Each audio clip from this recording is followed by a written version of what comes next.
This is LBC from Global, leading Britain's conversation with Lewis Goodall.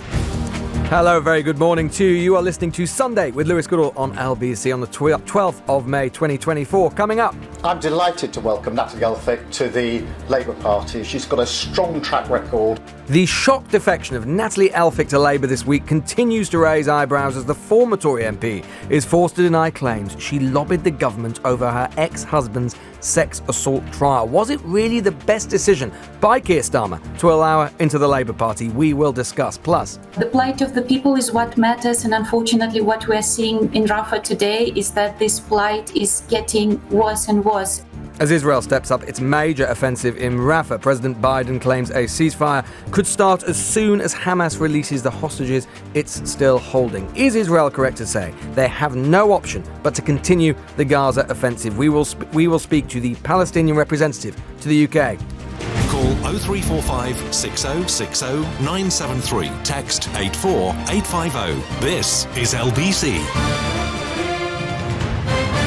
Well, a very good morning to you. You're listening to Sunday with Lewis Goodall here on LBC. We got through last week. Hopefully we'll get through the second show without too many interruptions or problems or indeed hang-ups. But you know what? It's a 2-hour show. We don't know what might happen. And we are going to start. We're going to have a lot of domestic politics to get through. Obviously, this has been a week which has been characterised by the confusion, the mystery that I think has gripped much of Westminster about that defection of Natalie Elphicke to the Labour Party. Someone who I think it's fair to say one late Conservative MP said this week that he wasn't sure that there was anyone to the right of Elphicke within the Conservative Party. She now sits as a Labour MP. Lots to discuss on that, in particular revelations in the Sunday Times this morning. Accusations, allegations that Natalie Elphicke actually lobbied some of her then Conservative ministerial colleagues on her then husband's behalf, which of course would be quite improper if it were to be the case. We're going to put that to a Labour shadow minister. But first, we are going to start with matters international, matters foreign, because of course the Israel-Gaza conflict continues to drag on. It continues to be an absolute pit of despair in that region, with thousands and thousands dying and no sign yet, despite an offer from Hamas. Lots of people would say that that offer is not entirely what it is cracked up to be. We'll explore that, of a ceasefire. But it seems that the Israeli government under Benjamin Netanyahu is intent on pursuing the Rafah offensive, which it has been warned by the Biden administration, by the UK government, European governments not to do, or at least to do in a way which they say can try and mitigate the potential harms to civilians. This comes at a moment when the US, the Biden administration, in a very significant move, has conceded that American weapons may have been used illegally in breach of international humanitarian law by the Israeli government. Lots to discuss there, particularly on the question around arms sales. And I want to talk to you throughout the 2 hours of the show today about whether you think it is time that the British government, despite the fact we don't sell a huge amount of arms to Israel, should take the symbolic act of foregoing and forbidding those exports. That's on 0345 6060 973. But this morning, a little bit earlier on, I spoke to the Deputy Foreign Secretary, Andrew Mitchell, and I wanted to talk to him about this question of the Rafah offensive and whether the time has come, finally, to stop those British arms. The British government has made it very clear that we do not think they should invade Rafah unless they have a plan which meets their obligations and commitments under international humanitarian law. We have not seen that plan. We want to see that plan. So that's why the British government has made it clear that we do not think an invasion and heavy military action in Rafah would meet Israel's international obligations. But equally, we need to be absolutely clear also that Israel has an absolute right to self-defense and that the horrific events that took place on October the 7th demand Israeli action against Hamas. And so we are absolutely consistent in saying that we support Israel's right to self-defense, but it must be conducted through an understanding and obedience to international humanitarian law. What would that plan look like? I mean, could it conceivably go ahead in such a way as to protect civilian life? I mean, the evidence from the 7-month, 8-month campaign so far might suggest not. Well, that clearly, in other parts of Gaza, the mass bombardment that took place presented, a very challenging position on the ground. But it is possible to understand that there could be a plan, but we haven't seen it if there is. Does the British government has it made any suggestions about what that plan might look like, what the components would be? Well, it's not for us to do that. But the Foreign Secretary, the Prime Minister, other ministers are always in touch with Israel to make clear to them that they have the right to self-defense, but they must also abide by international humanitarian law. The French President Emmanuel Macron has said that forced displacements of Rafah's civilian population would constitute a war crime. Do you agree with that? I don't think it's possible to make that judgment at this time, but it is clear that there are very specific areas where international humanitarian law applies, and Israel must abide by those. The Biden administration has said that Israel's use of US-provided weapons in Gaza has likely violated international humanitarian law already. What is the British government's assessment of whether Israel has obeyed international humanitarian law?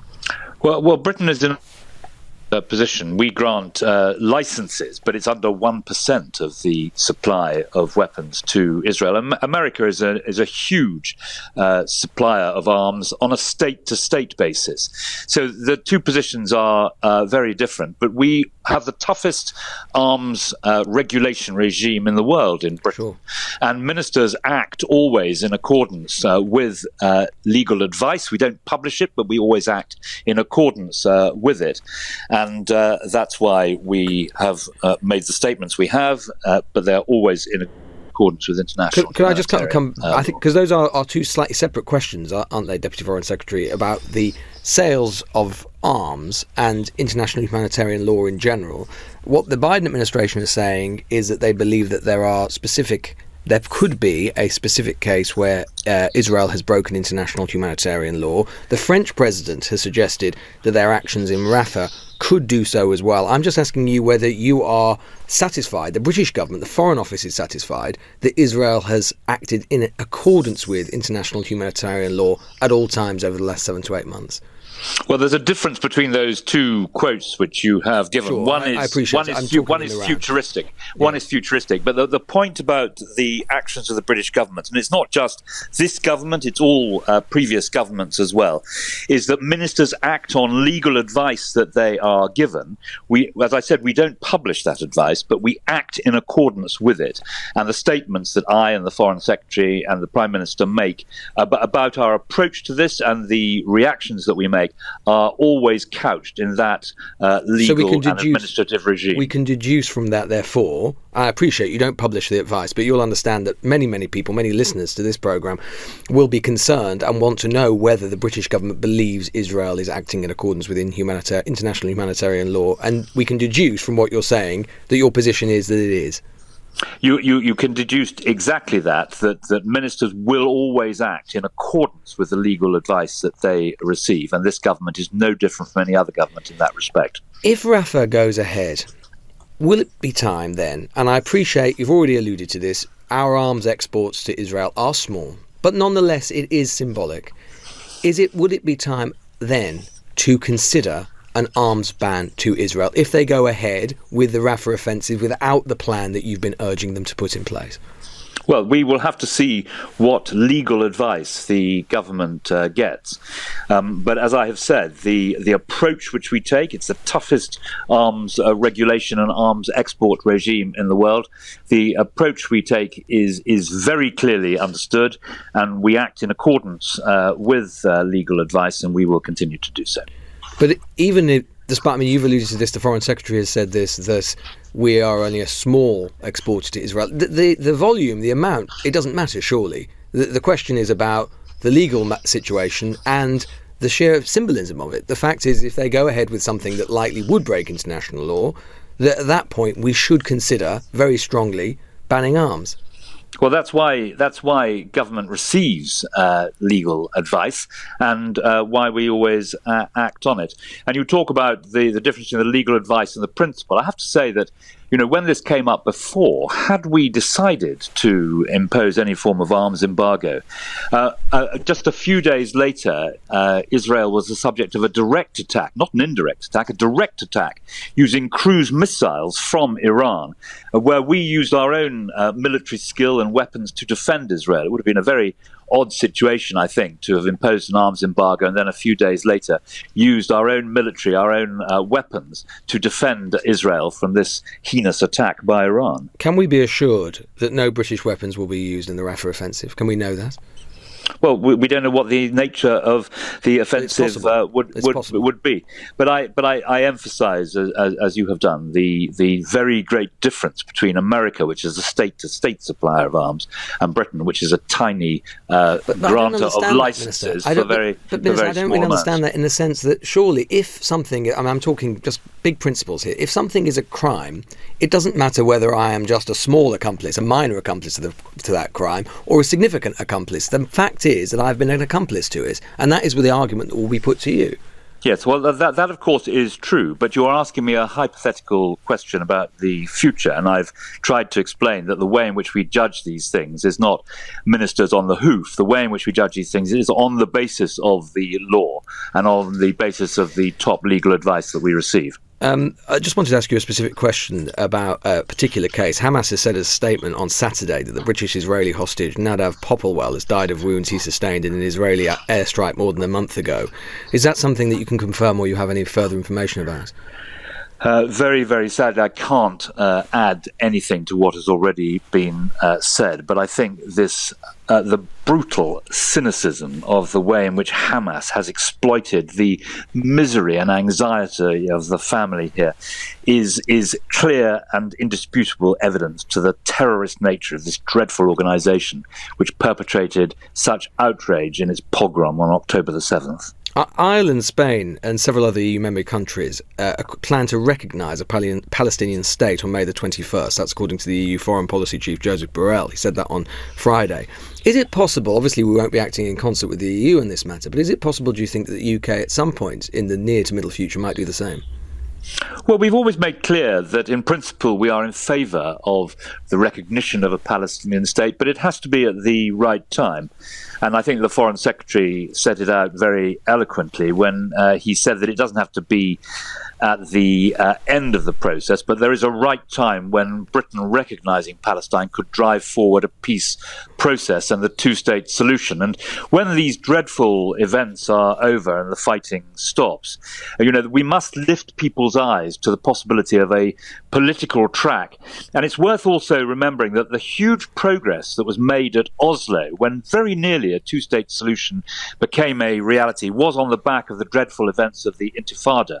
And we must hope that out of the appalling circumstances in this dreadful conflict can come a political track which delivers peace in the Middle East on the basis of a two-state solution where both states can live in peace behind secure borders and not in fear of missiles being lobbed over the top of them. Finally, Mr. Mitchell, just one question on domestic politics, if I can. It's rumoured that more of your colleagues after this week's defection from Natalie Elphicke are considering a defection to Labour. Indeed, they may already be in talks with the party. I mean, you've been around, if you don't mind my saying so, for quite a while in Parliament. What would your message to them be if they are considering it? Well, I very much doubt it is. But, traitors never sleep well. They are despised by their old party and they're never trusted by their new party. And I would be very surprised indeed if anyone were to follow Natalie Elphicke, who is already presenting very serious problems of principle for the leader of the Labour Party, who was, of course, a former director of public prosecutions. You think it was an unprincipled act to accept her? Well, if you look at what she has said, she's in opposition to almost everything the Labour Party stands for. Her record as a Member of Parliament on that is clear. It's all, there in black and white. You don't have to look in the crystal ball. You can read the book. And frankly, I think it's absolutely astonishing that the Labour Party would want her. Traitors never sleep well. The assessment from Andrew Mitchell, the Deputy Foreign Secretary there, who, if nothing else, has a pithy turn of phrase. We'll be turning to your calls about what you thought about that interview, about whether you are satisfied about the British government's position on a potential arms embargo, British arms embargo, sales embargo to Israel, and whether you think it's credible that after all of the civilian death that we've seen, that the Foreign Office could still basically have the position that everything Israel is doing is in accordance with international humanitarian law, and we would be picking up with a very, very well-respected journalist in Westminster. And I'm not just saying that because she happens to shortly be about to come to work for this fine, august institution. And we're picking up that question about Natalie Alfig. It's Lewis Goodall on Sunday here on LBC, and the time is 10:19. This is LBC with Lewis Goodall. It is 10:22. A couple of your texts on the Rafah situation and what Andrew Mitchell, the Deputy Foreign Secretary, was saying. James in Reading says Mitchell is full of BS. I think we can say that at this time of the morning. Britain only supplies a tiny proportion of weapons supplied to Israel. So I only stabbed and murdered a man once. Someone else had stabbed him 20 times. Say that to the mother. Carol says, why don't you talk about Hamas's duty to give back the hostages they kidnapped? We did ask him about that, Carol, about the case that had been reported at the weekend.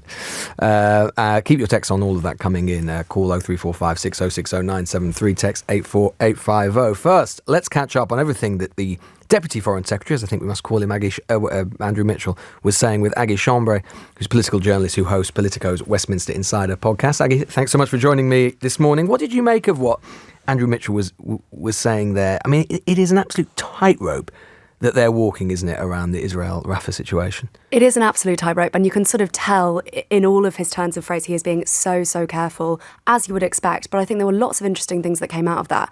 I think the slightly differing positions that we're starting to see on where the UK is and where the US are the most interesting things, and you sort of tease that out. So on arms exports, for example, the US is going further than the UK is saying, you know, we have a rolling process under the Export Control Act, and they are saying we export far fewer than the US, which is of course true. It's less than 1%. But you kind of pushed him on that point, isn't it? The principle, which is very interesting. And then whether or not Israel are breaking international law as well. The UK are in a different position to the US. And also it's interesting to note, and I know you're going to speak to Jonathan Ashworth, the Shadow Minister, that UK Labour are in a slightly different position to the government as well. So on arms export, they are saying that they would pause them as well. And that's something they've moved to quite very recently. Yeah. Exactly. And, you know, it's all about this invasion of Rafah. The US and the UK, they're both saying that they do not think this should happen. They're both saying that would break humanitarian law. But has it already broken a humanitarian law is a really interesting point that you kind of got stuck into there.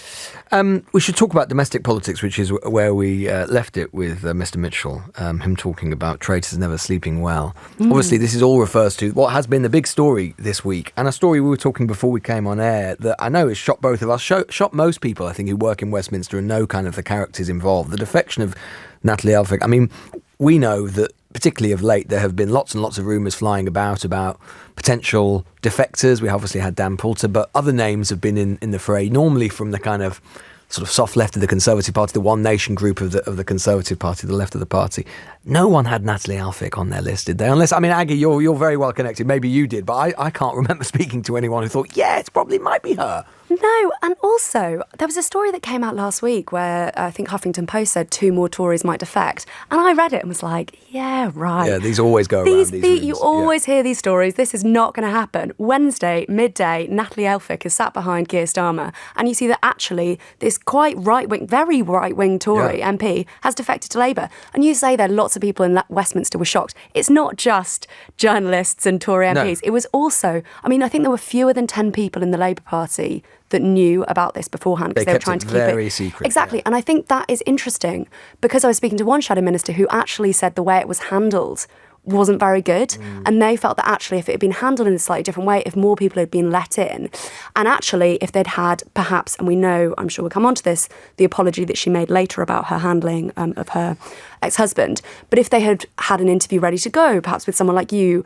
where she said sorry, and that was then coming out that afternoon, and they'd sort of thought about those things beforehand, it might have had a slightly different impact when it actually happened. So we should remind people, because this is the other thing, I mean, actually, you know, Natalie Alfig, not a household name, not someone that the vast majority of voters would be familiar with. They might be after this week, but just to remind people, she is the successor of her husband, Charlie Alfig, who used to be the MP for Dover. He was convicted in a case which convulsed Westminster in all sorts of ways. While he was a Conservative MP, then he lost the whip, accused of rape and so on. She defended her husband, And indeed, there are revelations in the Sunday Times today, or accusations, that she not only defended her husband publicly while that process was ongoing, but indeed was doing so privately and agitating for him and his case to her Conservative ministerial colleagues at the time. And this is something she has denied strongly via the Labour Party. But this story has made, and I should say there's sort of a split of how people have reacted. Lots of people, not about this story, but beforehand, were very happy and think it's giving Tory voters permission to vote Labour. But about this story, it has made the people that were angry even angrier in the Labour Party. And it is basically a really, really shocking story, which, of course, as I say, she has denied. Yeah. Well, Robert Buckland, who was then the Lord Chancellor, accused her of wanting him to speak to the judge on the eve of her husband's trial, Charlie Alfick's trial, 4 years ago, an intervention he has said was completely inappropriate. Sunday Times also reporting that in a separate meeting with Mark Spencer, the former chief whip, after her husband was convicted, she is said to have asked his prison conditions to be improved. Now, as you say, she's denied it, but these are very serious allegations. They're extremely serious. And also, I was just listening to Jonathan Ashworth on a different programme. We don't talk about that. Sorry. Jonathan Ashworth, who's about to come on this programme. Quite. And he was saying, well, if Robert Buckland has more information, if he has proof, if he wants to come forward further, then go for it. And I was listening to that thinking, well, if I was Robert Buckland, I would do that. I mean, the Tories will want to make a really big thing of this. Yes. And I think the implication is that they have leaked this, but they will want to be making a huge thing of this because it's such a serious thing. And if this is true, and I'm sure you will ask Jonathan Ashworth about this, but what will Labour do about it? Yes. If there's any sort of indication that it might be true, will they investigate? What will do? Well, your average Labour MP might be forgiven for thinking, if this were me now, I could be in a position where I might be losing the party whip this week. Well, exactly. And so I think that, will they investigate it? What will they do? And as I say, there are lots of Labour MPs who are really angry about this. I mean, I was told that in a Labour WhatsApp group of Labour MPs last night, people were just putting loads of messages in saying how cross they were about this news. So obviously there's a split. Obviously lots of people are pleased that she's moved over. But this story, I'm sure we will not have heard the end of this. Aggie Chambre there, political journalist who hosts Politico's Westminster Insider podcast, which I have to say I think is probably the second best political podcast in Westminster after a certain other that you may have heard of. Let's talk to David in South Woodford, get our first call in before we go to the news. David. Morning, Lewis. Your minister was saying that we don't supply much weapons, which is true, but the more the issue is, A, the symbolism of it, and B, we provide a lot of logistical support. So we have almost daily flights from the RAF base in Cyprus. We've got spy missions every day over Gaza, supplying information to the Israelis. And the second point, that if Hamas put their hands up and give up and return the hostages, is it will become, a peaceful, peace-loving place? It won't. We have West Bank with no Hamas, no hostages, and in the West Bank we've got daily beatings, murders, killings, land grabbing, and children being arrested and put in detention. So it's all. People say Hamas give up and then Israel will go back to being a peaceful nation. It's not true at all. It's all borne out in the West Bank. You think that, in a way, David, that there just seems to be no limit to our support, just irrespective of what Israel does? Well, I'm afraid when it comes to Israel, we're quite emasculated, really. We just give up. It's a difficult situation, though, isn't it? Because, David, as the Deputy Foreign Secretary said, Israel is surrounded by enemies, and we saw what happened with Iran, and in that situation, you might expect Britain to help. So it's a difficult situation. I phoned up to say I supported the shooting downs, but that's an emergency situation. Yes. Yeah, if there's an emergency, of course you can help out your allies. But not supporting and being party to and being witnessing. We have daily spy missions over Israel. We see a lot of the war crimes that's going on. And we know, what are we doing about it? Nothing. David, South Woodford, our first call to the show today. Grateful to you. You are listening to Sunday with Lewis Goodall on LBC. Coming up. Traitors never sleep well. They are despised by their old party and they're never trusted by their new party. And I would be very surprised indeed if anyone were to follow Natalie Elphicke, who is already presenting very serious problems of principle. Allowing Natalie Elphicke to join Labour from the Tories looks to have been increasingly unwise from Keir Starmer after she's forced to deny claims she lobbied the government over her ex-husband's sex assault trial. We will speak to a Labour frontbench, but first let's get the very latest LBC News headlines with Jenny Barsby. This is LBC with Lewis Goodall.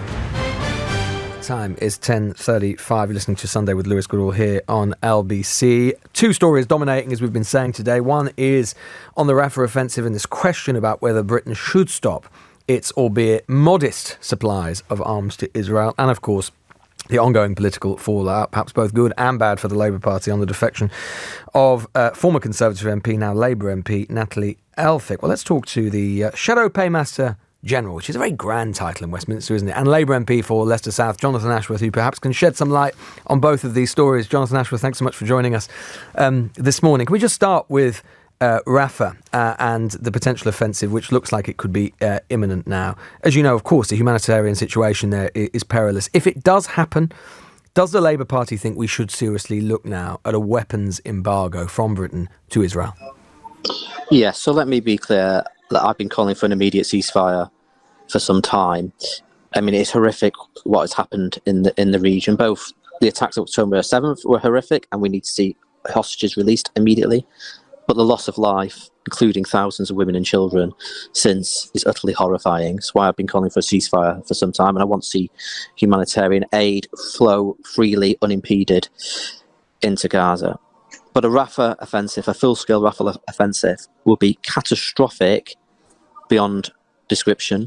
There are, 1.5 million people there, something like 600,000 children in that area.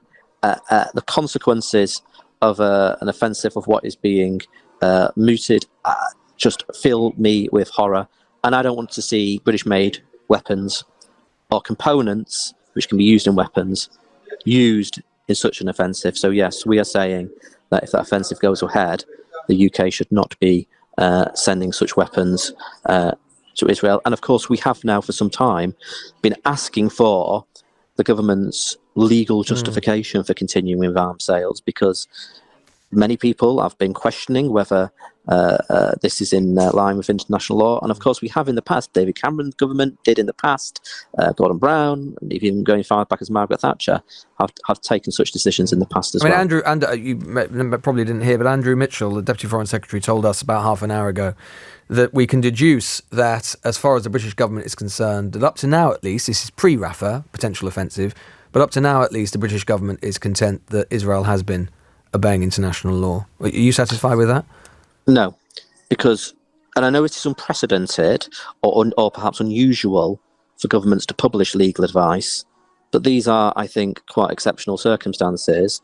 We still believe the legal advice should be published because we understand, or need to understand, why previous Prime Ministers, including David Cameron when he was Prime Minister, have taken these decisions. Now, it's quite right, as David Cameron and Andrew Mitchell, I've not seen Andrew Mitchell's interviews, but I've seen David Cameron's interviews today, was pointing out that the arms sales from the UK to Israel are tiny, something like 1%. He's quite right to make that point. You know, we are not, America, Germany, and other nations are responsible for the 99% of the arms sales. It's quite right to make that point. But still, nonetheless, it's important we see the legal justification.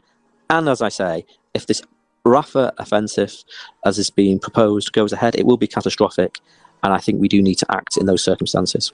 I want to talk to you a little bit about your newest MP, Natalie Elphicke. You'll, of course, have seen the Sunday Times reporting this morning where the former Lord Chancellor, Robert Buckland, has accused her of wanting him to speak to the judge on the eve of her husband Charlie Elphicke's trial 4 years ago. I know she's denied it, but if it did take place, you would agree that that would be deeply improper.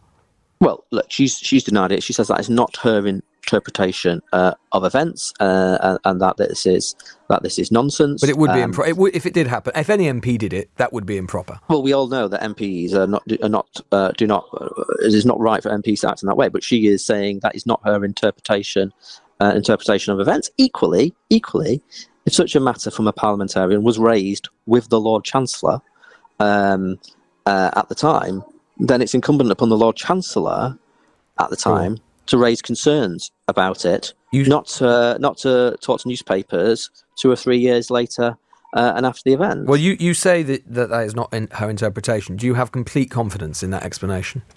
Well, I've got no reason to disbelieve her explanation as there's been given to the newspaper today. So you think the Sunday Times reporting is wrong? Well, it's. I'm not questioning the integrity of a Sunday Times journalist who has been given Robert Buckland. Robert Buckland's wrong. Then one version of events from Robert Buckland, right. But she is saying it's nonsense, and that's not her interpretation. Will the Labour Party be investigating these claims? Well, look, if Robert Buckland has more to say, then all these things, I'm sure will be, looked at. But the key thing... Wait, no, but isn't it for the Labour Party to investigate these? I mean, these are serious accusations here. I mean, let's not forget, Keir Starmer is a former Director of Public Prosecutions. He would once have been responsible for sending Charlie Elphick to jail. Surely it is incumbent on the Labour Party to investigate itself, not just rely on what Robert Buckland's saying, on the Labour Party itself to investigate these claims. Well, she has said that it's nonsense, and that is not her interpretation. So no investigation then from the Labour Well, Party? that's her position. She has said that. Yeah, but you could have an investigation and just look into all of the facts. Why not? I mean, if this were a different Labour MP that hadn't defected this week, wouldn't they be in a situation where they would be being investigated right now? If a Conservative politician made an accusation about a Labour MP, and the Labour MP denied it, said it was nonsense, and that was not their interpretation of the meeting, then there we are. I mean, that's the situation we're in. But I mean, she was a Conservative MP until a few days ago. You don't really know the woman. You don't really know anything about her. You don't know about the events. Surely it would be a good idea, just so everybody can be absolutely confident in her, to investigate what has happened or what may have happened. But she said that is not her interpretation of events.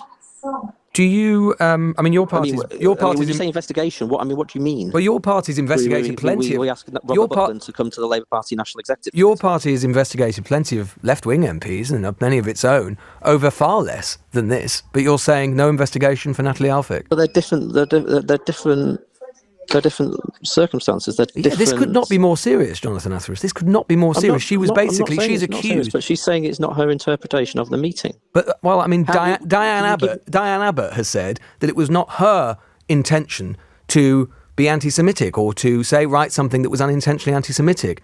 But she's still being investigated 11 months later. OK, they're different accusations. They're different sorts of offences. But you can see the accusation of double standards here. No.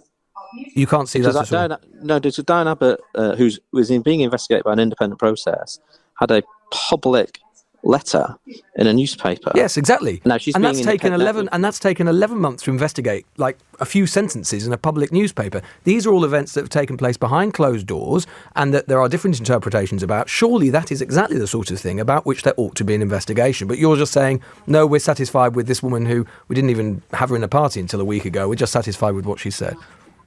She has said it is nonsense and it's not her interpretation of events, and it's a Conservative politician who, at the time, didn't think it was appropriate to come forward and make complaints, who is now putting this accusation in a newspaper. She was a Conservative politician until this week.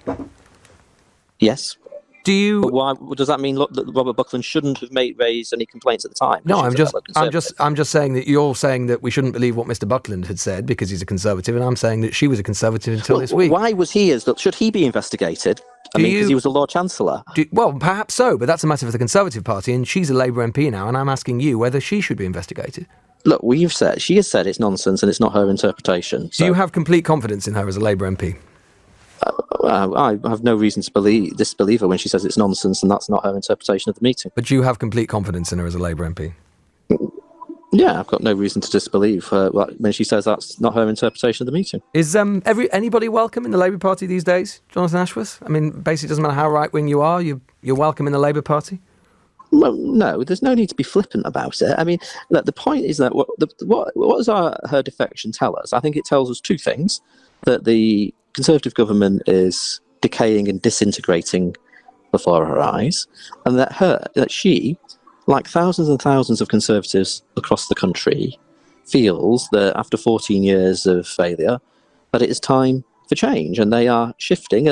Because sometimes, yes, lifelong Conservatives are shifting their support to the Labour Party, and people who perhaps were Labour in the past and then went Conservative in the more recent past are returning to the Labour Party.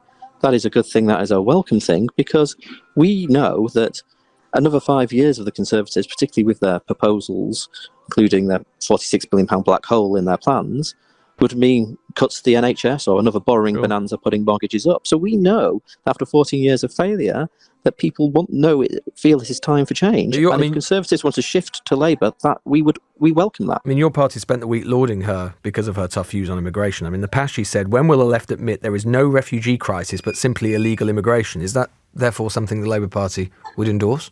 No. So she's in disagreement then with the Labour Party position. Yes, but and look, you're going to be able to find all kinds of quotations from her time as a Conservative. No, but you're the one that your party the Labour Party policy. But then why is she in the Labour Party? And if I was in your shoes, I'd be doing exactly the same. Well, then why? But you're the one. But Jonathan, you're the one lauding her tough stance on immigration, and you're saying that her stance on immigration is in fact tougher than yours. I'm not. No, she has made the point. One of the reasons that drove her defection was, two main policy reasons. First of all, the failure of the government to fix problems in the rental market and help young people get on the housing ladder. Perfectly legitimate concern, which lots of people are raising all the time. And secondly, as the MP for Dover, her concerns that the Conservative government, despite big promises, have failed to bring order to our borders and failed to stop the crisis of people crossing the Channel in their boats.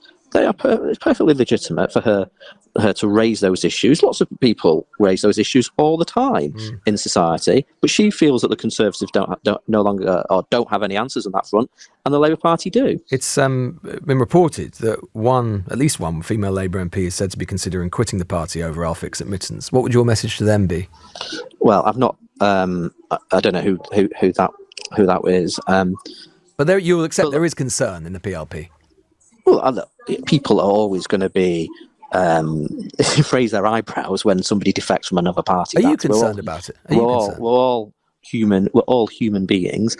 But I also think, in the end, that Conservative. Look, I'm not a tribal sort of person. I've got friends, relatives, neighbours who are Conservatives who I know are shifting to the Labour Party. People across the country who voted Conservative in the past are shifting to the Labour Party because they know it's time for change. George Osborne came along. If George Osborne came along and said, "You know what? I'm convinced by what Keir Starmer says. I'd love to join the Labour Party." Would you accept George?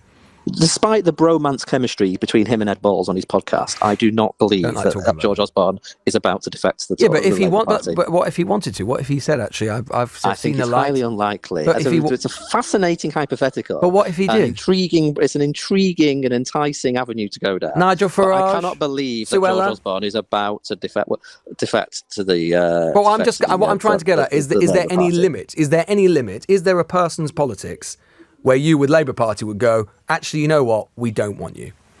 Or is it open season?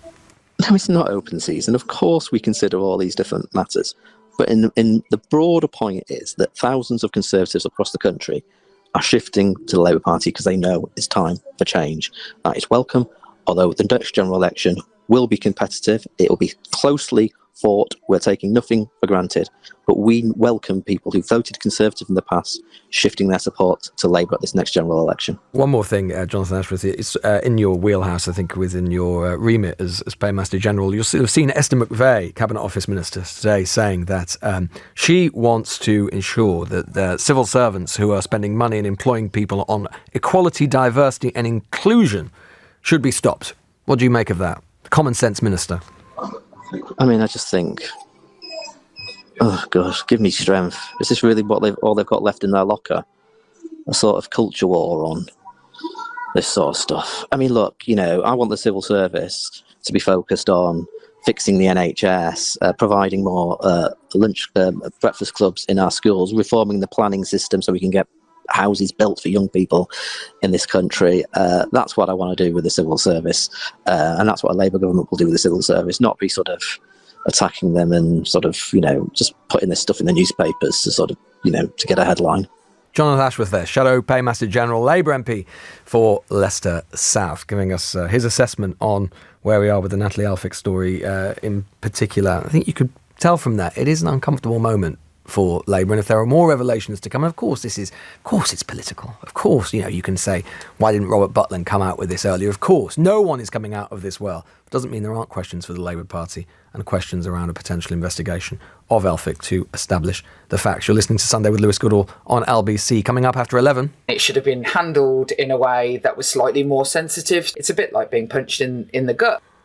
As new Labour MP Natalie Elphick is forced to deny claims she lobbied the government over her ex-husband's sex assault trial, there's claims sitting Labour MPs, could be on the brink of quitting Keir Starmer's party. We will speak to one of the lead critics, Labour's Jess Phillips, in the next hour. Lewis Goodall here on LBC. The time is 10:50.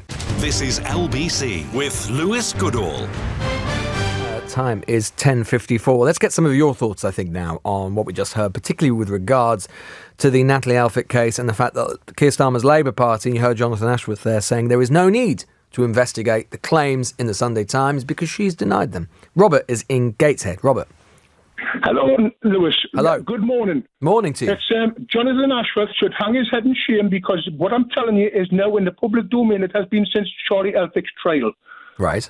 4 Conservative MPs and Natalie Elphick herself wrote to the judge to give a character reference for Charlie Elphick as the trial was ongoing. Right, yes. So Jonathan Ashworth, I've been talking, Jonathan Ashworth is trying to rewrite history. Well, you're certainly right, Robert, to say that it is a matter of public record that Natalie Elphick defended her husband publicly and indeed has been accused of undermining Mr. Elphick's accusers. She didn't defend her husband. She wrote with 4 Tory MPs to give the judge a character reference. This is the point. This is the stuff. Never mind she defended her husband. That's to be expected. But when his appeal failed, she went in the courtroom next door to tell him that she was divorcing him. Mm. So you're not satisfied with what Mr. Ashworth said, Robert? We can He's deduce. got to retract the statement where he says she's apologised for things she said about the people who accused her husband. Do you think that the Labour Party should investigate these accusations? Absolutely, without any question. This is a thing. To go back to Diane Abbott, she's been kicked out for a while now, but suddenly you've got somebody who defended her husband in a rape trial, which is what it was. It wasn't sexual assault. Yeah. She's defended him, and other people is allowing this to go forward. She has publicly, since then, she did distance herself from him. But yes, this is there's no doubt that certainly at the time during the trial, she defended him. And as I say, has been accused of undermining the testimony of his accusers. But you also tried to influence the judge. This is the massive thing that's been allowed to pass by. Do you think this undermines, Robert, do you think this undermines Keir Starmer's claim to be a politician of integrity? It has, yes. Has he not got a research department that can find out this stuff? Well, as you say, much of this was a matter of public record. Not the Sunday Times stuff, of course. This is a new revelation this morning. Well, the thing is, I mean, if they're going to take someone on board, don't forget there's been so many people now who've suddenly changed their tack so that they're saying things and doing other things. Or I'm a good Labour politician, and then they turn out not to be. Or they say things where... But Robert, what do you make... Well, what about the... You could say, well, hang on a minute. Why didn't Robert Butland, who was Lord Chancellor at the time, come forward and let the Conservatives know about this at the time? Maybe she should have lost the whip at the time. Why was she allowed to stand as a Conservative MP at the time? You can understand why, perhaps on the Labour side, people would say, this is all just really fishy and stinks. Well, it is all fishy and stinks because, like I say, nobody's doing any research into the backgrounds of people. Suddenly, the last few months, we've had people trolling through Facebook and social media to find out if they can get rid of people out of the Labour Party because of something they did on Facebook 2 years ago. All right, Robert in Gateshead, grateful to you. Lee is in Watford. Good morning, Lee. Morning, Lewis.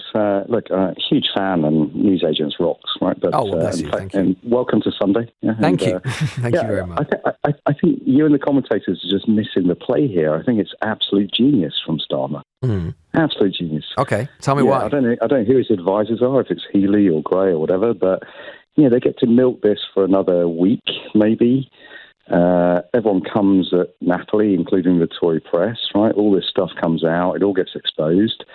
Starmer looks like an absolute integrity hero when he withdraws the whip, probably by Friday at this rate, by the looks of it. But doesn't he look... I sort of see that, Lee, but isn't the accusation then that his political judgment was just extremely poor, that he basically entirely needlessly let this ticking time bomb into the Labour Party Lots of Labour MPs were deeply unhappy about it, and it just calls into question his judgment and his integrity. No, the judgment's absolutely perfect, because you get 2 weeks of utterly shaming Sunak and supporting her for the last 3 or 4 years as a Conservative MP.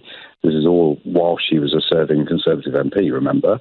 And then he gets to compare her to Ragg, Menzies, Benton, right, and stands there and says, we're a party of integrity. We kick these people out as soon as we find out stuff. All right, Lee. Sunak sat on Menzies for 4 months. All right, Lee. Watford, grateful to you. Different perspective. I can see where Lee's coming from to some extent, but I just think, all in all, if you let someone into your party who, for whatever reason, ends up being mired in scandal, she ends up basically being a plague on both the Conservative and Labour houses, and in particular, the question of Starmer's judgment comes into play. We'll be getting into more of your calls on this as well. 0345 6060 973 for the second hour of Sunday with Lewis Goodall here on LBC. Still to come. Ministers act on legal advice that they are given. We don't publish that advice, but ministers will always act in accordance with the legal advice that they receive, and this government is no different from any other government in that respect. As Israel continues its Rafah offensive and thousands in Gaza are forced to flee, the UK says it won't ban sales of arms to Israel. We will speak to the Palestinian representative to the UK. Plus, she has said it is nonsense and it's not her interpretation of events, and it's a Conservative politician who, at the time, didn't think it was appropriate to come forward and make complaints, who is now putting this accusation in a newspaper. Keir Starmer's decision to allow Natalie Elphicke into Labour Party seems increasingly unwise. How long can she keep the whip? We will discuss. This is LBC with Lewis Goodall. We're going to continue our conversation on Sunday with Lewis Goodall about the two big stories which are just defining all of the front pages this morning, and also the national political conversation generally, Rafah, but also the fallout, the continued fallout about the defection from the now former Conservative MP, now Labour MP for Dover and Deal, Natalie Elphicke. If you are just joining us, just about 10 minutes or so ago, we were talking to the Shadow Postmaster General, Jonathan Ashworth, who's been sent out this morning to defend the fallout from this decision, not least because of the story on the front cover of the Sunday Times today, which accuses, something she denies, but accuses Natalie Elphicke of lobbying for her then husband's case with the then Lord Chancellor, the Conservative, Robert Buckland. This would be deeply inappropriate. Of course, there are questions for the Conservative Party as well, and Robert Buckland in particular. What did they do when she was doing this? Why didn't she lose the whip if it was a particularly kind of concerted, sustained campaign around it, and so on? As I say, Natalie Elphicke says that this is not her interpretation of the meeting that she had. But obviously now that she is a Labour MP, what would have once been a Conservative Party problem is, at the very least, as well, a Labour Party problem. Now, just to remind you, as I say, just in case you are just joining us, and next time, set the alarm clock a little bit earlier. Join us from 10 and you can listen to the whole thing live. Mr. Ashworth told me that the timing of the allegations, days after Natalie Elphicke's defection from the Conservative Party, says it all. Got no reason to disbelieve her when she says that's not her interpretation of the meeting. Is anybody welcome in the Labour Party these days, Jonathan Ashworth? I mean, basically, it doesn't matter how right-wing you are, you're welcome in the Labour Party? Well, no, there's no need to be flippant about it. I mean, look, the point is that what does her defection tell us? I think it tells us two things: that the Conservative government is decaying and disintegrating before her eyes, and that she, like thousands and thousands of Conservatives across the country, feels that after 14 years of failure, that it is time for change, and they are shifting. Because sometimes, yes, lifelong Conservatives are shifting their support to the Labour Party, and people who perhaps were Labour in the past and then went Conservative in the more recent past are returning to the Labour Party. That is a good thing, that is a welcome thing, because we know that another 5 years of the Conservatives, particularly with their proposals, including their £46 billion black hole in their plans, would mean cuts to the NHS or another borrowing bonanza putting mortgages up. So we know that after 14 years of failure that people feel this is time for change. If Conservatives want to shift to Labour, we welcome that. Jonathan Ashworth there. Let's talk now to someone who has been concerned, I think it's fair to say, about this defection and Labour Party policy towards it, and that's Jess Phillips, Labour MP for Birmingham, Yardley. Jess, thanks so much for coming on the show this morning. Obviously, this really shocked Westminster. It shocked a lot of Labour MPs, I know, I think including yourself, when it was announced on Wednesday. What is your assessment of it as to where we are now that we're on Sunday? Are you unhappy about the defection still? Look, I mean, I don't know that unhappy is how I'd describe it. As I've said from the beginning, I think that there are questions to answer.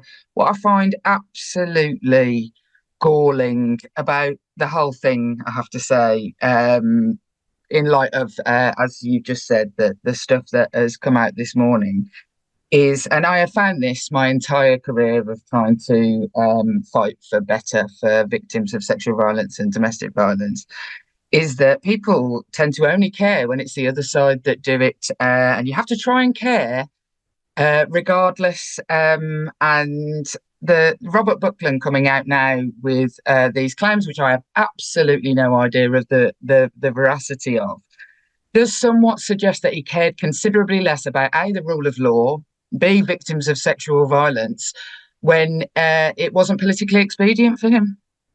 I care both times. But could the same critique not now also apply to the Labour Party? Well, absolutely. And so, like I say, I think that that questions have to be answered now. I don't know how one would prove if two people are saying two different things. It's not my wheelhouse. It's not my pay grade.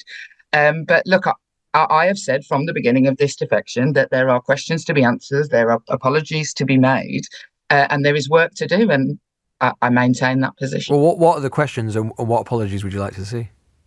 Well, I mean, to be fair to Natalie Elphicke, she has already issued a statement of apology for what she said post the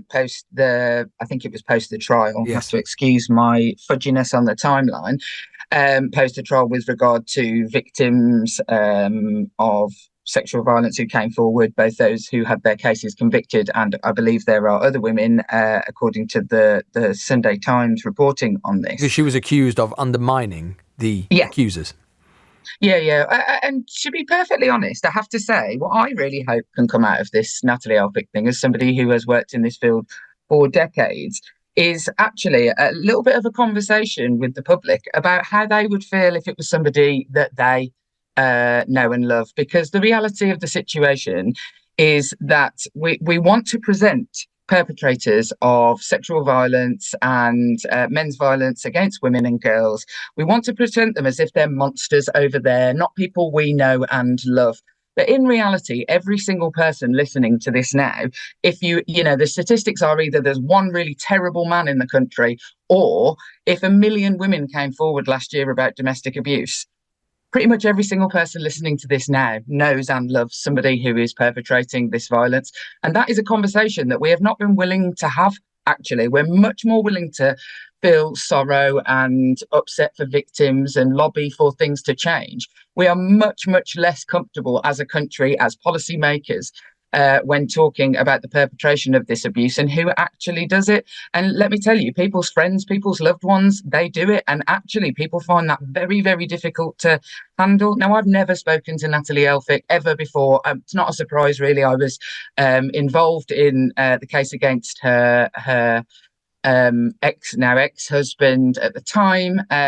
Not me personally, just to be clear. But I had spoken to and dealt with some of the cases, as I do in lots of these cases. But so I've never spoken to her, and that doesn't surprise me particularly at all that she and I didn't become firm friends. But I am actually willing to hear her side of the story as a family member of somebody this happened to. Because actually, I think that's a conversation we need to have. Do you think there is a danger, though, that at the very least there is the perception that the Labour Party, which, as you say, has, let's say in recent years, that it's talked the good talk on these matters around sexual violence and so on, that they've put narrow, short-term party politics above principle? Look, that's a criticism that will undoubtedly be made. But Natalie Elphicke wasn't the perpetrator of these crimes.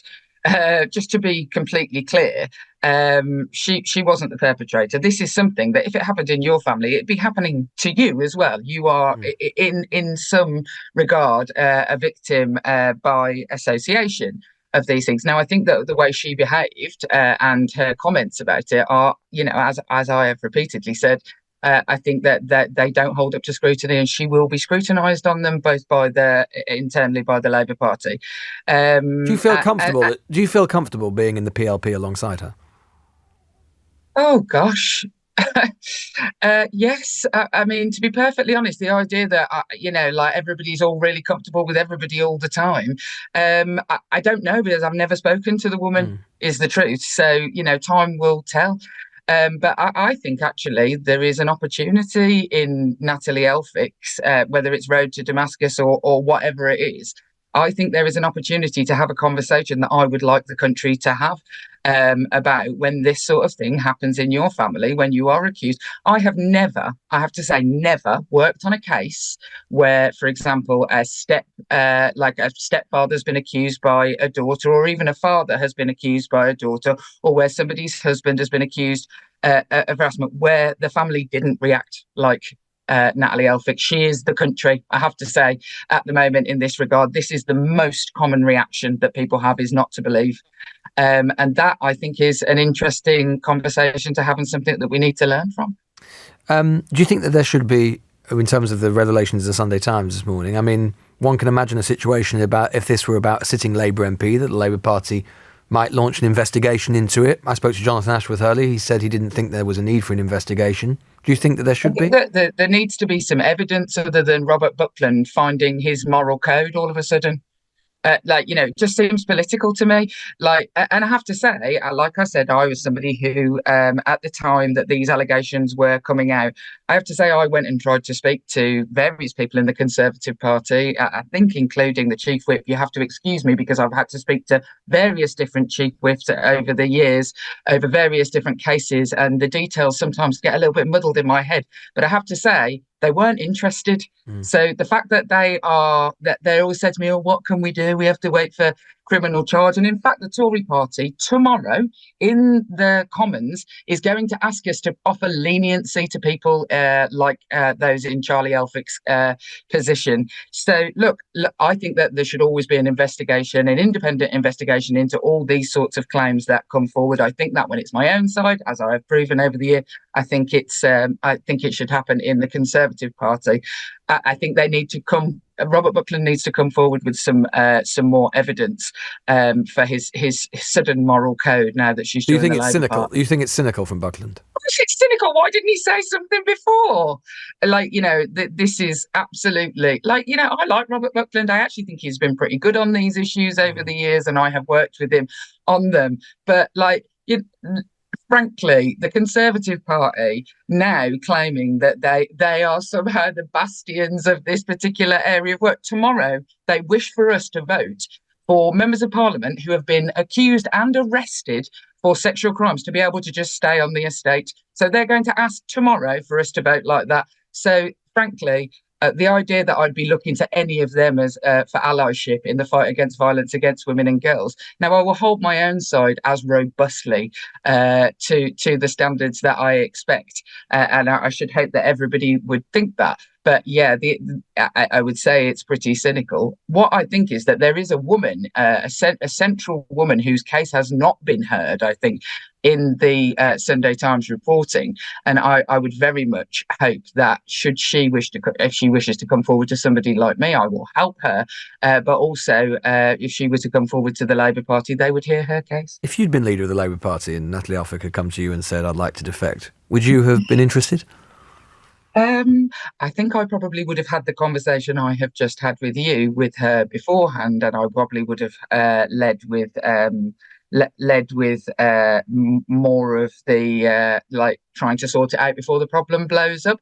But I have to say, I have never spoken to Natalie Elphick. I had no idea until this week that she was interested in social housing. Presumably neither had Keir Starmer, or probably a lot of the people around him, which is... But presumably she had somebody who had worked with her and thought that she had some value. I only know this now because of apparently her interest in social housing. And look, in politics, I have to work with people I don't agree with 100% of the time on loads of different things. I've worked with Conservatives many, many times to get laws across the line that I really deeply care about. I don't know Natalie Elphicke, so on the face of it, what I do know about her, it seems likely that I probably would have said no, but I don't know anything else. And actually, I don't think that's a particularly good way to run a thing, is to, just go on flights of fancy about your own thing. I don't know her. Yeah, no, I get it. Is there more unhappiness in the PLP about the fact that it's her and that she has obviously this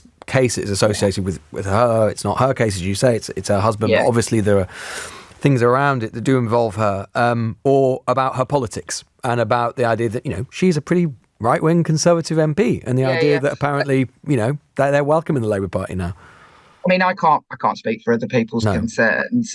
What I can say is that, from the point of view of the issue over how the response to her ex-husband's trial was definitely the concern people were bringing to me, but that's a self-selecting group. Yeah.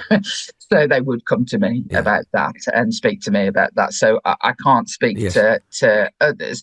But look, I actually, I think that the idea of being completely tribal and saying that I don't want people who have voted Conservative or been right-wing to vote Labour or to join Labour to try and help us win to make the country better, I think that's a stupid argument personally. I think that the whole point is trying to win over voters, and loads of the people in my constituency have really right-wing views. Yeah. No, am I just going to say to them, you're not interested? Sorry, I get I'm not interested in your vote? It's been reported that there is a Labour MP considering quitting the party over this, though. I mean, are you aware of that person? No, that's not. It's not come to you. I know about. It's not me. It's not you. Okay, the only person we'll take you off the list, Jess. Fine, all right. Just finally, I mean, we should just talk a little bit about Israel and Rafah and the Rafah offensive. Labour Party said today that if the Rafah offensive goes ahead, that arms sales should stop to Israel. I mean, do you think that actually they should stop anyway, irrespective of what happens in Rafah? Yeah, I mean, I signed a letter, it seems like weeks ago now, but it probably was only like 3 weeks ago. Time is going at pace. To say that I was very concerned with the emerging evidence of, the potential for international humanitarian law being broken. For example, the killing of British aid workers, the bombing previously of medical aid for Palestinians.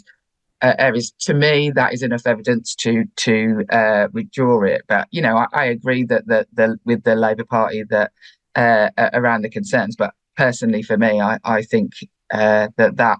And it's easy for me to say as a backbench MP because I'm not the person who's ever going to have to negotiate with these particular things. But to me, I would say the trouble is that actually the effect of British arms components, and I think we have to be clear, we are not an arms seller. No. Like we are not a massive. We're not the US giving arms to, like, as we have done in Ukraine.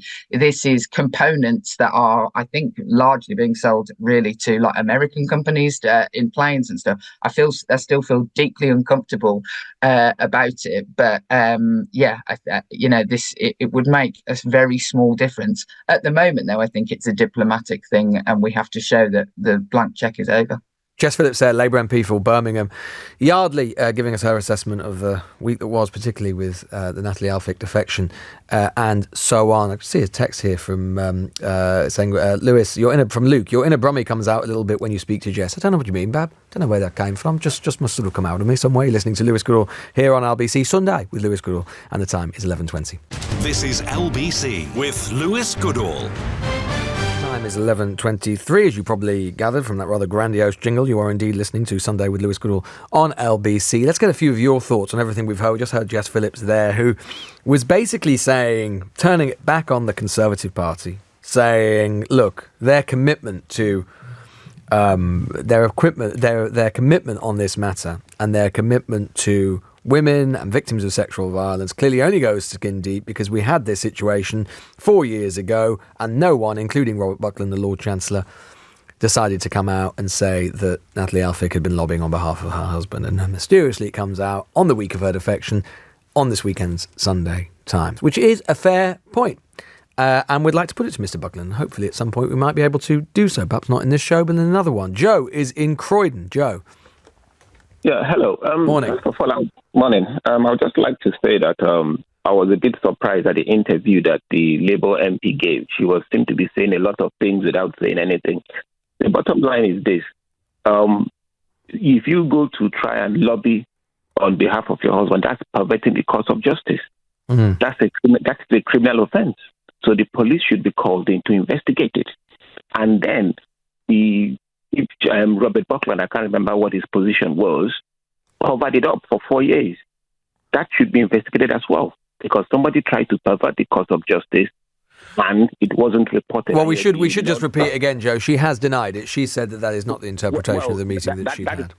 That is why we called the police to find out. That's why there's a police investigation. But it's funny that even the Labour MPs are not even calling for a police investigation. So this sounds to me like a quarrel between friends. They pretend to be different, but they're not.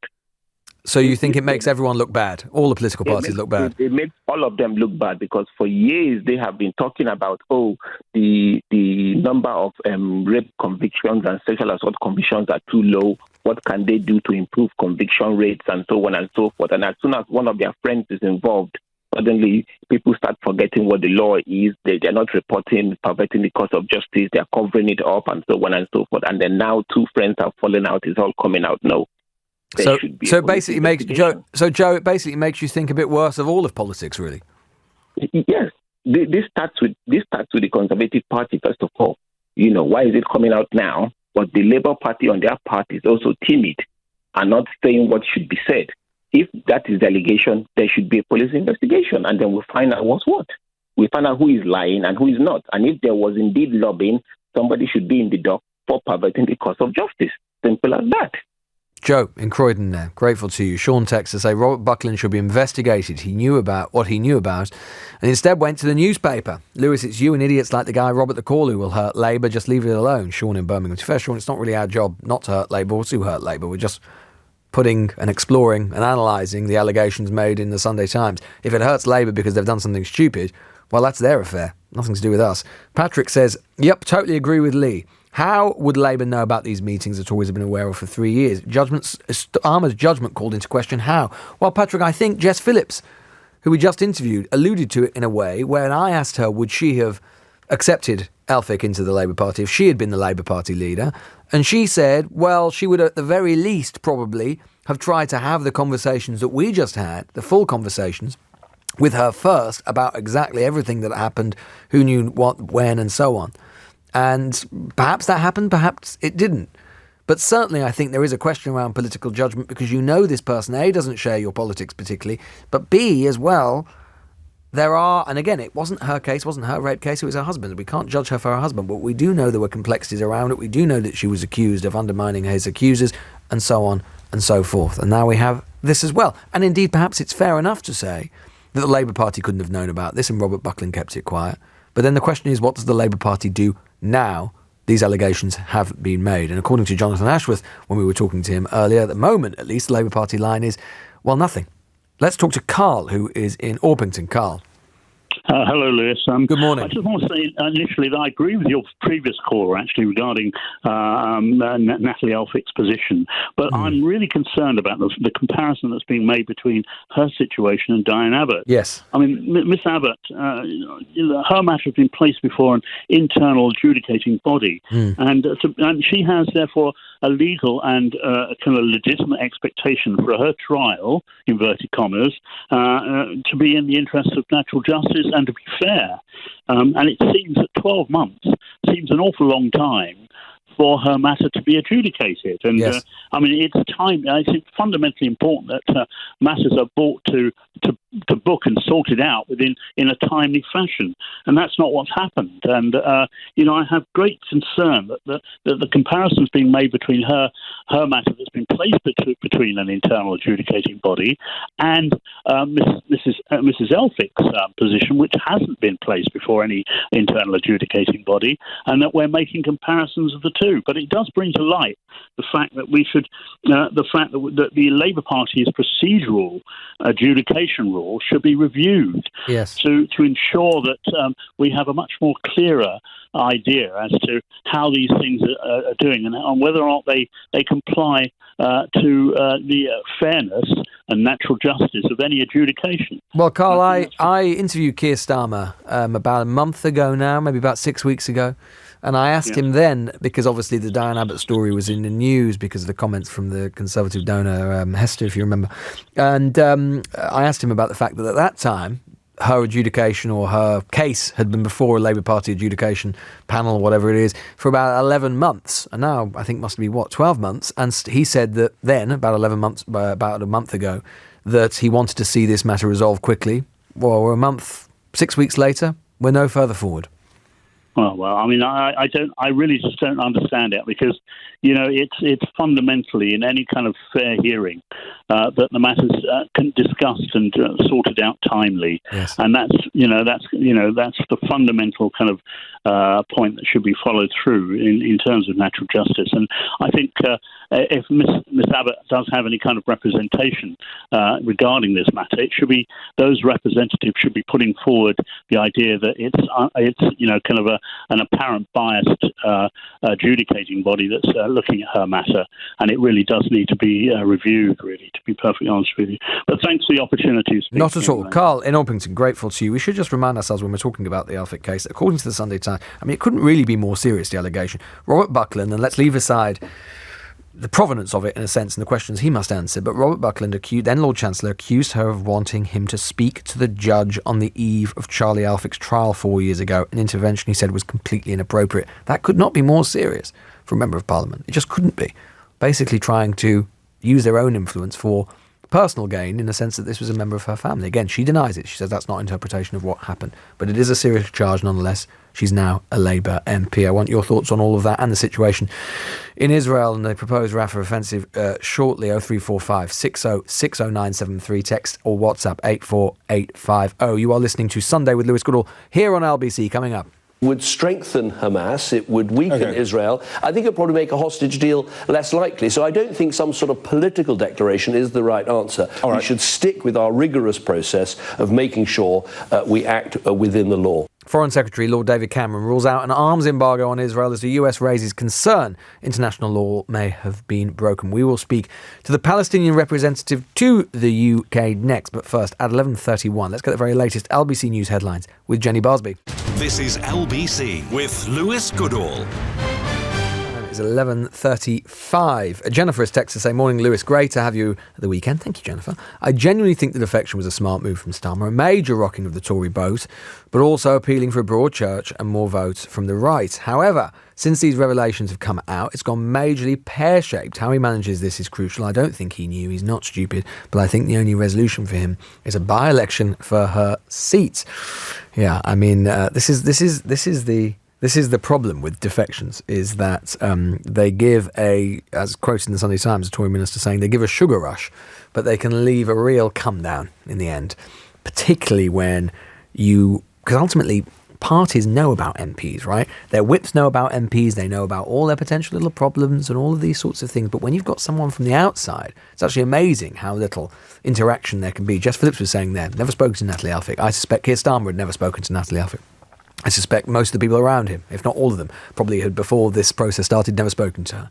So you're suddenly dealing with, and I mean this in the literal sense of the word, an alien, someone who is not from your tribe, not from your party, and it is just can be high risk, can work, and it can frame politics, but it can also backfire. And obviously the Labour Party's got to try and make sure that doesn't happen here. Let's talk to Craig, who's in Cannock in Staffordshire. Craig, morning.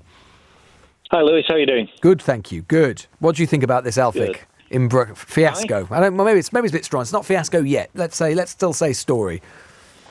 I actually think, to use a football analogy, the Tories have left a massive open goal, and Keir Starmer's just got an easy tap in. Go on. Situation is, let's assume firstly that she's innocent, as she says. Yep. And then I'll go on to if she's guilty of it afterwards. Yep.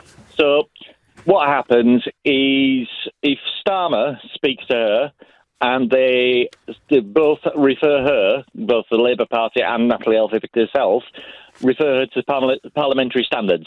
Yes. They do a full investigation. She's exonerated. then Labour and Starmer and Elphick are just basically saying that Buckland and the Tories have sat on this for that length of time. They've done nothing about it, and now they're trying to smear her without foundation. Mm-hmm. So that's assuming she's innocent. Yes. Of this. If she's guilty of this, again, we have the same situation where Starmer and Elphick refer her to parliamentary standards. Yes. Questions are asked. Yes. Yes, she will have whatever form of sanction against her, if that is the case. Uh-huh. But at the same time, the question is then going to be very much asked, why has Buckland sat on this for 4 years? Yes. And potentially there'll be a sanction against him as well for covering this up. Yes, okay, yes. Would you not accept that there is a question around Starmer's political judgment in the meantime to get the Labour Party to basically end up being infected with this political story? This is the next part of it. Yeah. Starmer, if she is guilty, Starmer comes out and says that we were not aware of this in advance. The Tories were aware of it and sat on it doing nothing. When we find out about it, we take the action and deal with it very quickly indeed. All right. Okay, Craig. Grateful to you. Again, we've had this sort of, I think, quite Panglossian view about kind of how Starmer might come out about this. I think there is a bigger question about his political judgment, but we'll leave that to one side and we'll take more of your calls before we get to midday, noon, and the end of the show. But I want to return to what is a much bigger story. In fact, along with Ukraine, it's the biggest story in the world right now by a mile. And of course, it is what is going on, the continued war in Gaza and the Rafah offensive, which appears to be imminent. It's been talked about a huge amount over the last few months, but it appears to be imminent. We're joined now by Dr. Husam Zomlot, who's the head of the Palestinian mission to the United Kingdom, the de facto Palestinian ambassador to the UK. Mr. Ambassador, thank you so much for joining us on the show this morning. Do you think the Rafah offensive is going to happen? And de jure ambassador to the I know, UK. and I thought I would... And de jure as well, because yes, I represent the people, and granted by my people and my forgive me, yes, the, indeed, the ambassadorship. But nonetheless, well, it's happening. It's not, do I think. Dozens have been slain only the last 48 hours, mostly women and children again. Netanyahu has crossed all red lines since the beginning of this onslaught, and he is now crossing the red line of the US, of the UK, of the ICC, of the ICJ, of the Security Council, name it, of every international partner of his, of the international system, because simply the world has proven to Netanyahu, to his government, for many decades, by the way, not just now, that words are not followed by deeds, that a lot of talk, no walk, nobody is doing the walking. So yes, he is going into Rafah. The British government position, as you know, and we've heard it articulated again on the show this morning by the Deputy Foreign Secretary Andrew Mitchell, is that if a Rafah offensive is going to go ahead, it has to take place with a plan to ensure that the civilian population of Rafah are not affected or are not affected in the way that other civilian populations have been throughout this conflict so far. Do you think that's possible? Is that a credible idea from the British government? No. And none of the ideas and the declarations of the British government of late make any sense. There's a lot of inconsistencies, contradictions, and for the love of God, I, as an ambassador, no longer understand what is it.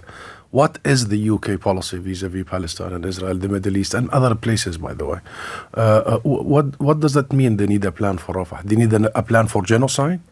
They haven't followed the numbers. They are not following what has happened. And they do have a legal advice by their own lawyers at the Foreign Office. Well, they say that... And the advice is very clear, Louise. Israel has decimated every provision of international law. Well, I asked him this precise question this morning about what the legal advice up to Rafah, not including Rafah, because that could change things, but up to now.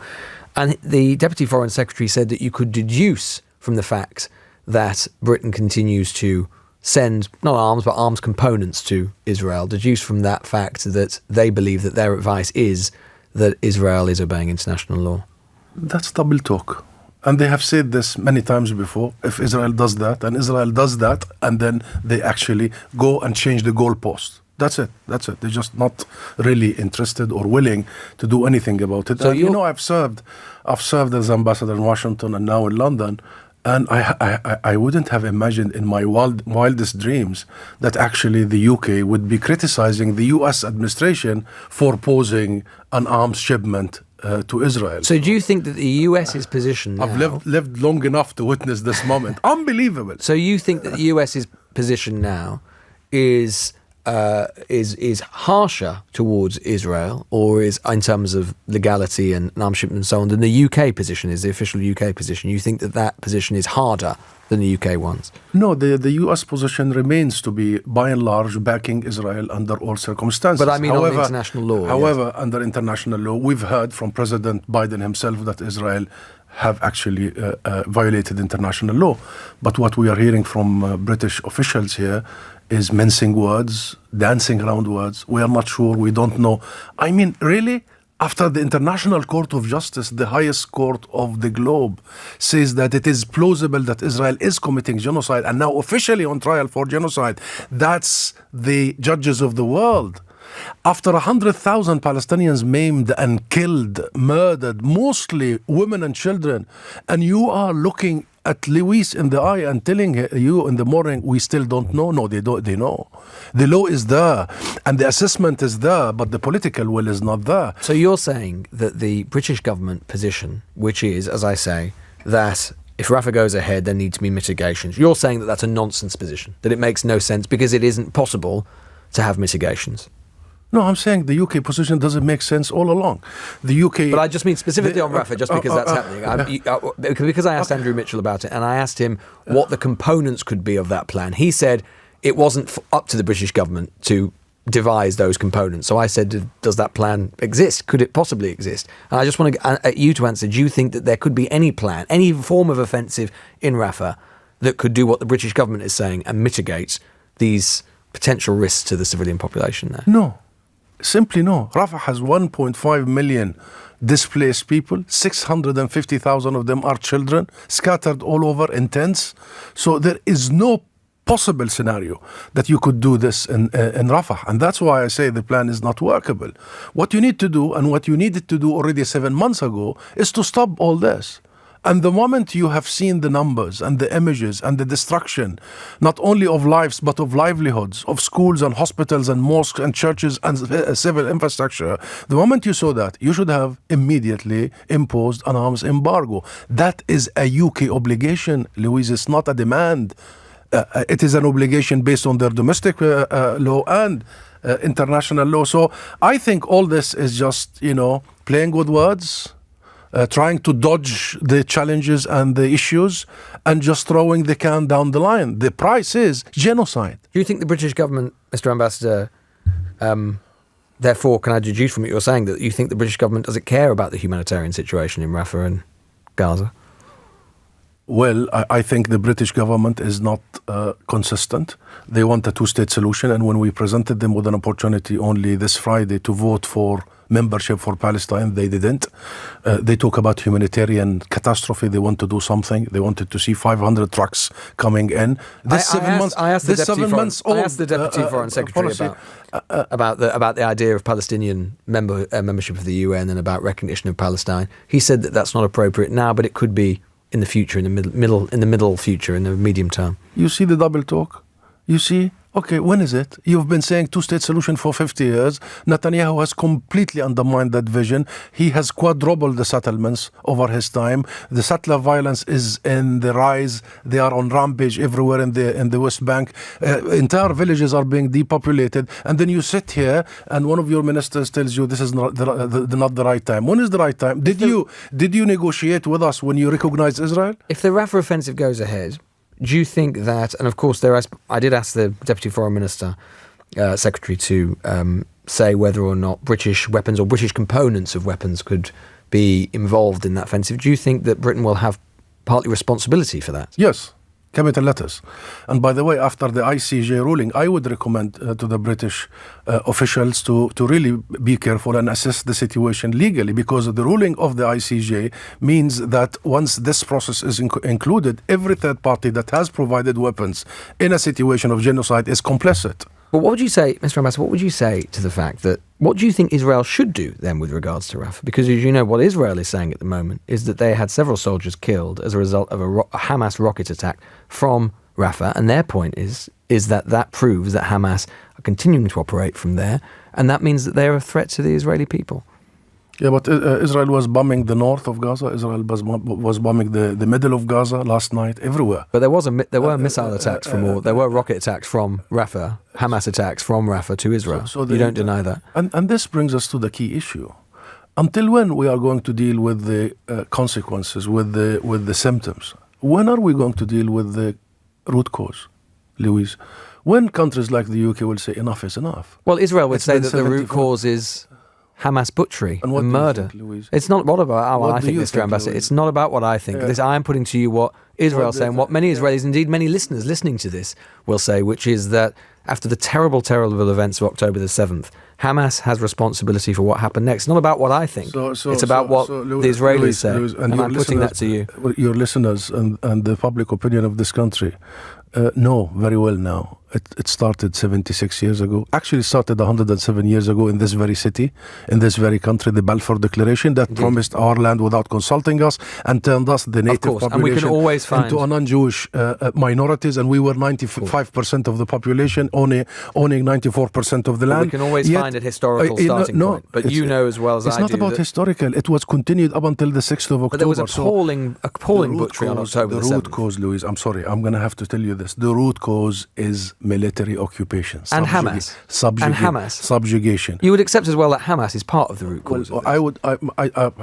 Hamas is part of the conflict, but has not caused the conflict, has not created the conflict. Well, it caused the conflict that has taken place since October the 7th, in a narrow sense at least. What created the conflict is the denial of the Palestinian very basic legitimate rights, the right to self-determination, the right to return to our properties, the right to be treated and Israel equally, does have a right to defend itself against Hamas. You would accept that? And under the law, you know, this term, if self-defense is what we have seen in the last 7 months, this makes... but I'm talking about the principle. Rights, Louise, rights come with responsibilities, and Israel is an irresponsible actor for 76 years since its inception.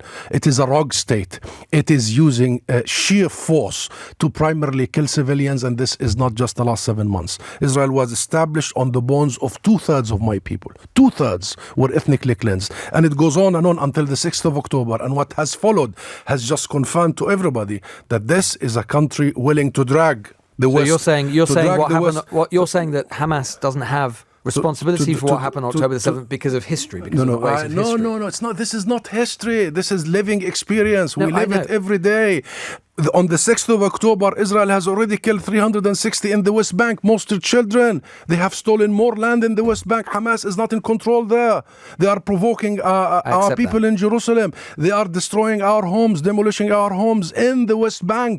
But you would accept that Hamas can have no part. But you would accept that Hamas can have no part in the peace settlement. Don't minimize this. I'm not minimizing Hamas it, Mr. was Ambassador. created 20, 30 years ago. A people's struggle is for 100 years, a century.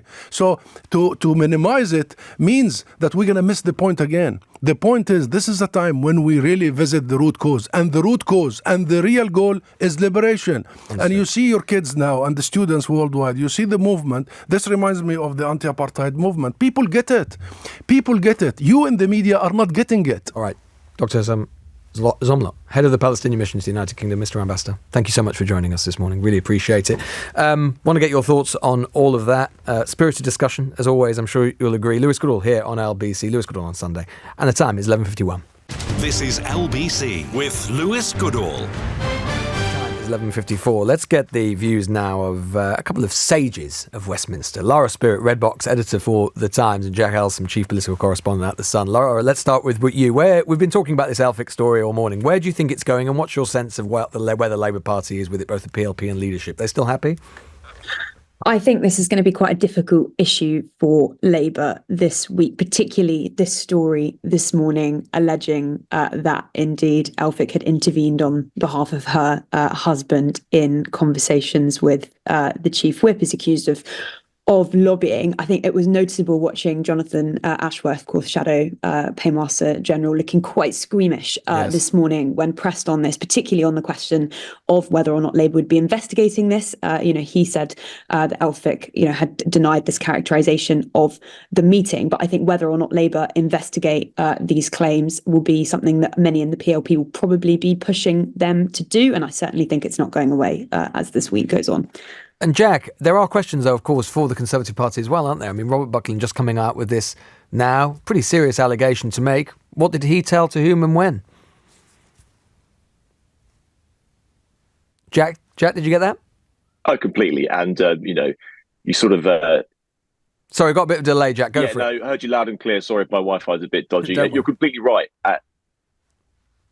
The Conservative Party, obviously, Robert Buckland has got questions to answer about why he didn't come forward with this now. Obviously, that is just the meat and drink tribalism of Westminster. As soon as someone crosses the floor and goes into enemy territory, they're fair game. Whether that's a great look for the Conservative Party, probably not. I'm also in the sort of broad space that Lara is. I think that I would not be surprised if Keir Starmer is slowly starting to regret welcoming Natalie Elphicke into the party with open arms.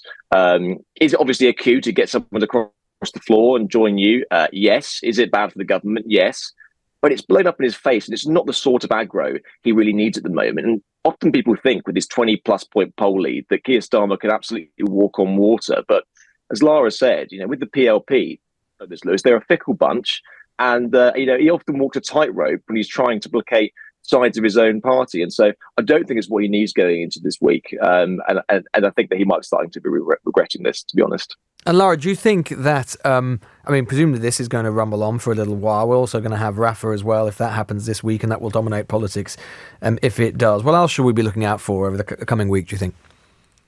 Well, I certainly think those two stories are going to dominate this week. Of course, I think this battle between Labour and the Conservatives over those slight green shoots on the economy that we saw this week is likely to continue into next week's, signs that perhaps interest rate cuts could be on the horizon. And indeed, that news that Britain had exited the shallow recession. Of course, Rishi Sunak desperate to paint that as the sign of government policies bearing fruit, and in particular his leadership. Rachel Reeves last week pretty vocal on the fact that she feels that living standards haven't improved, and she's desperate to make sure that voters don't see this as kind of Conservative government policies being anything other than unsuccessful. So I think that big economy story will be another thing to watch out for this week. And Jack, finally, there are obviously lots of rumours doing the rounds about further defections from the Conservative Party to Labour. Do you put any credibility behind that? I think there's definitely been conversations happening. People I speak to seem to think that there is some sort of backroom channels going on. However, I would not be surprised now if the pace of those defections, obviously we had 2 in the last month or so, does start to slow down. And actually, Keir Starmer and the people around him might just have some pause for thought, thinking, okay, is this going to be a genuine defection which is going to help our cause, or is it actually going to blow up in our faces and we're going to look a bit silly at the end of it? It also remains to be seen whether anyone that tries crossing the floor is able yet to keep onto their seat. Dan Porter and Natalie Elphicke obviously both came across. It doesn't look like there's much in it for them because they're not going to be standing at the next election. So it'd be interesting if these conversations are happening, whether any Tory MP managed to extract what Dan Porter and Natalie Elphicke didn't, which is clinging onto their seat at the election and be able to stand as the Labour candidate.